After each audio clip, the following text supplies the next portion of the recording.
मित्रांनो, खूपच कमी वेळात प्रेक्षकांमध्ये लोकप्रियता मिळवलेली मालिका म्हणजे देव माणूस. या मालिकेमध्ये एका प्रसिद्ध अभिनेत्रीची एंट्री होणार आहे. तर नेमकी कोण आहे ती अभिनेत्री आणि काय आहे संपूर्ण माहिती?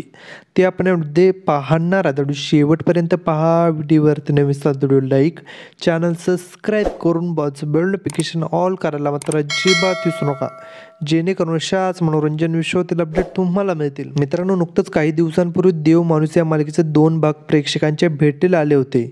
त्यानंतर आता देव माणूस या मालिकेचा मधला अध्याय सुरू झालेला आहे आणि या भागाने देखील प्रेक्षकांच्या मनात खूपच कमी वेळात आपली एक वेगळी ओळख निर्माण केली आणि प्रेक्षक ही मालिका आवडीने पाहतात. मालिकेमध्ये अभिनेता किरण गायकवाड आणि अभिनेता माधव अभ्यंकर हे कलाकार खलनायकाची भूमिका साकारताना आपल्याला पाहायला भेटत आहेत. पण अशातच या मालिकेमध्ये एका प्रसिद्ध अभिनेत्रीची एंट्री झाली.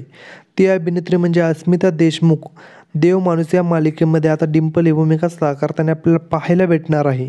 तर तिचे आणि मालिकेला काय नवीन वेगळं वळण येईल हे पाहणं खूप रंजक ठरणार आहे. तर मित्रांनो, तुम्हाला अस्मिता देशमुखला देव माणूस या मालिकेमध्ये पाहायला आवडेल का? हे कमेंट सेक्शनमध्ये सांगा. अशाच मनोरंजन विश्वातील अपडेट मिळण्यासाठी आपल्या चॅनलला सबस्क्राईब करा. चला भेटूया याच्याच व्हिडिओमध्ये. धन्यवाद.